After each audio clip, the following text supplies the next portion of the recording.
Today we're interviewing Delores Ann Williams for the Library of Congress Veterans History Project. And today is January the 7th. And my name is Ethel Grossman, and I'm a member of the Southfield Veterans Commission. And also joining me is Daniel Brightwell. He's our president of the commission. And Tim Workus is our video person, and he's the commissioner, Southfield commissioner too. And we want to know when was your birthday? My birthday? August 2nd. 2nd of August. August, and you're 1943. 1943. Okay.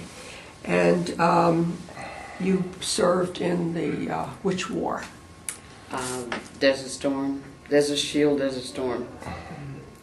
Well, women were never drafted, so you are. Oh, that's volunteer. You're a volunteer, Right. And and you volunteered. Were you in the reserves? Yes, I was. And then, what year did you go into the service? 1974, November. Uh-huh. And Desert Storm was? That wasn't until 1990. So you were in the reserves all that time? Yes. Which unit are you with? I was with, at that time, when I went in, was 424, Personnel Service Company. Mm-hmm. In the Women's Army Corps? In the Women's Army Corps, yes. Uh-huh. I went through Women's Army Corps basic training, and then 2 years after I got out of basic training, 2 or 3, they ended up changing us over to just all soldiers. They closed out the WAC. Oh. The WAC closed in 78. And so now you're part of the Army? Right.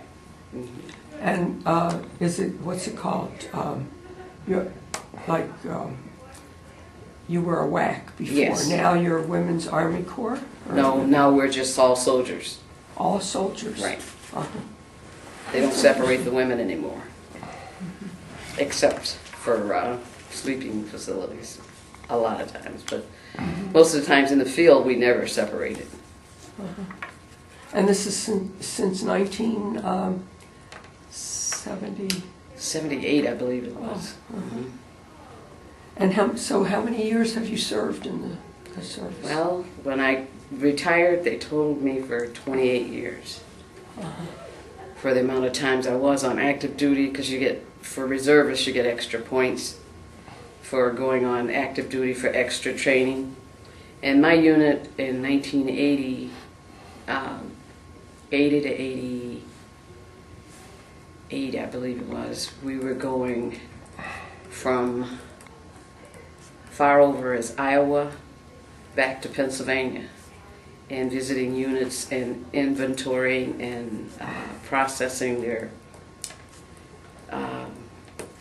personnel files, bringing them up to date, making sure the soldiers that have gotten married have their wife as beneficiaries or whomever they wanted as beneficiaries, and not forget to change it when you change wives.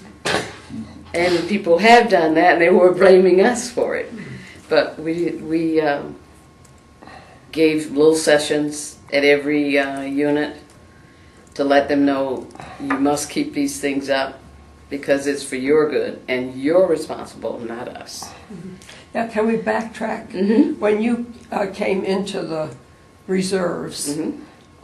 Where did you join the reserves here? I joined at the Livonia Reserve Center. Oh, uh-huh. That's where 300th Command was at the time. Mm-hmm. And as soon as the Inkster building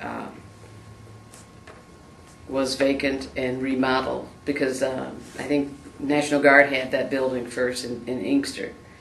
And then we moved... In Inkster, Michigan, or on Mm-hmm. Inkster Road? Inkster, Michigan. Oh, uh-huh. We moved from Livonia to Inkster, and that's where they still are right now, on Beach Daly Road. And you did you have to have a special training for a while? Yes. Where you had to be with the reserve for a I was with the period? reserve my full term, except when they called me on active duty. No, but I'm like when you joined the reserves. Where did you join? I joined in Livonia, In Livonia. and then I left from Livonia for basic training in February of '75. Where did you go for basic training? Fort Jackson, South Carolina. Oh, Never left the post at all. And you were there for how many weeks? I was there for 8 weeks. Actually, it may have been 9 or 10 because I was early for my session. A girlfriend of mine, she was from South Dakota. She was early also, and I still see her now. Oh, so we were together in permanent April. friendship. Oh yes, yes. Now, when you were in basic training, was this just like the soldiers have on active duty, or? It was similar to. Our push-ups were a lot different. We were on our knees pushing from the chest. Women's push-ups. And the girls didn't have to fire the weapon, the M16. They weren't forced to, and they weren't required to. I was anxious to do so, so I did. I didn't mind doing it, but there were a few that didn't want to. And I qualified first time to marksman. But after that, when I came back from basic training and AIT, which is individual training, we went to Fort Benjamin Harris, and I was there from April until August of that year, of '75. And Yeah, well, was that called active duty? yes, that was still active duty because that was where I got my MOS training for the duty that I was going to be doing, which would be computers. Where's Fort Benjamin Harris? Indiana. Oh, and it's closed, and that hurts. They closed that base. And this was in 1975. 75. And then after you finished your active duty, or the basic training, then were you assigned to a reserve unit, or how did that I was still in the same reserve unit. The one I went in with is the one I came out with. And you don't switch unless you want to, like you move or something. Other than that, you stay in the reserves, into the same unit. They're the one who's paying for your training. So I finished AIT, which would be advanced individual training. We get our skills, which was computers for me.